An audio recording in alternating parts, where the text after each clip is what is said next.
This is the second lesson in section C, which is on waves. This is on using waves. Now this is a very straightforward section, very short.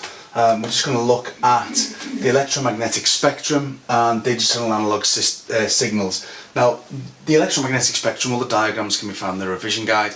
And just to remind you what it's about, we have all electromagnetic waves travel at the speed of light through a vacuum. They can all be reflected, refracted and diffracted. They're all transverse and they don't require a medium to travel through. Now in the middle is the part that you can see. So in the middle we have visible light. And we think about, well, we can see between obviously red, orange, yellow, green, blue, indigo and violet. And when we go past violet, we go into ultraviolet. And if we go beyond red, we go into infrared. But we can go past those two. So if we go past ultraviolet, we go into X-rays. And if we go past X-rays, we go to gamma rays.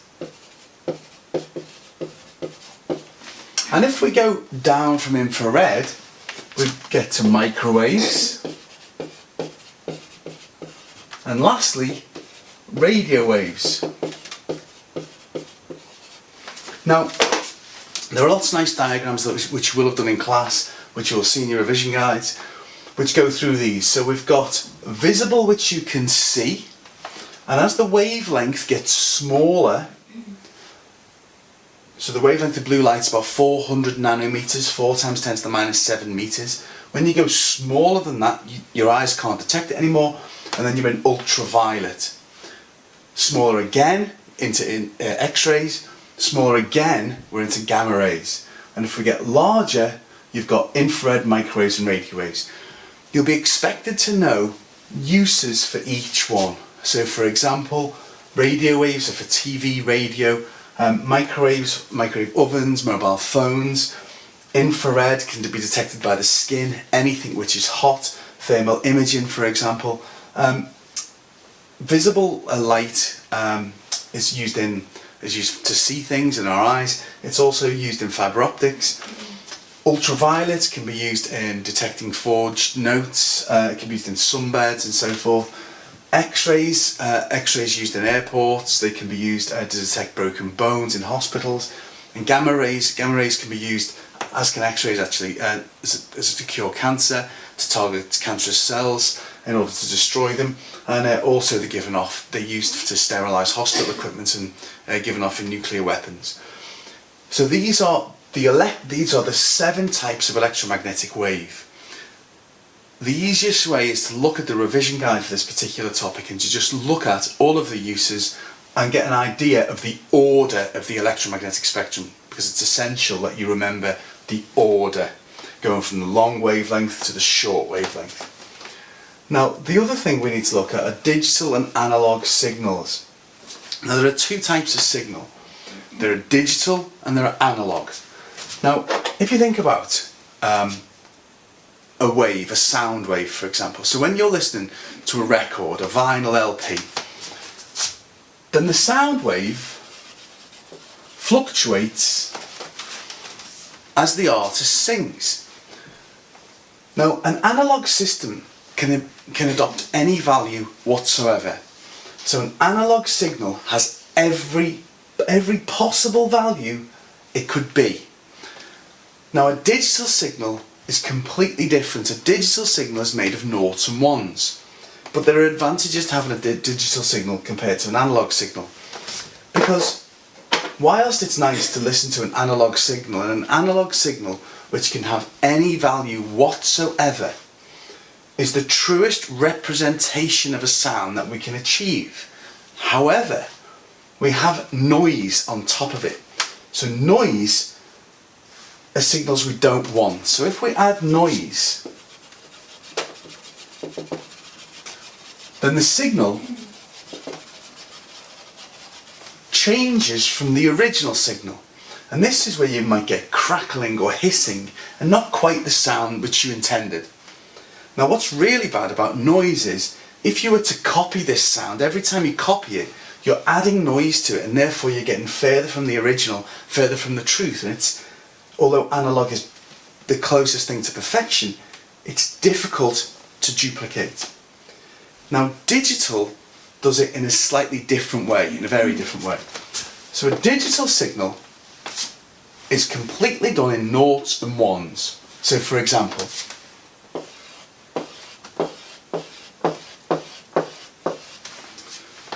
you will have talked about this in class. This is how computers send information. It's a series of noughts or ones. The light is either on or it's off. So if we think about this section of information, this here would represent obviously the number 0. But if this one was on, that would be the number 1. If this one was on, this here, if we had this on, because this represents a 1, a 2, a 4, an 8, 16, 32, 64 and so on.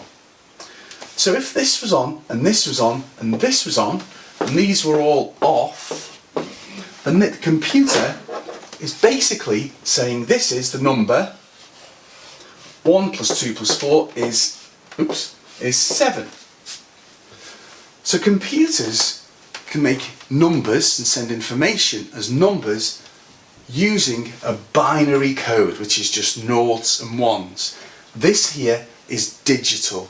Noughts and ones, on or off, that's a digital signal. So computers and CDs are able to create a sound wave using noughts and ones, using numbers. For example, if there was a sound wave and this is what a digital signal was trying to replicate, then the digital signal will create waves which try and replicate this analog signal. Now if we look, the digital signal is creating a wave which is almost the same as the truth, the analog signal. However, it's only an approximation of it. In order to make it more and more accurate, what you need is more and more information to make these bars shorter.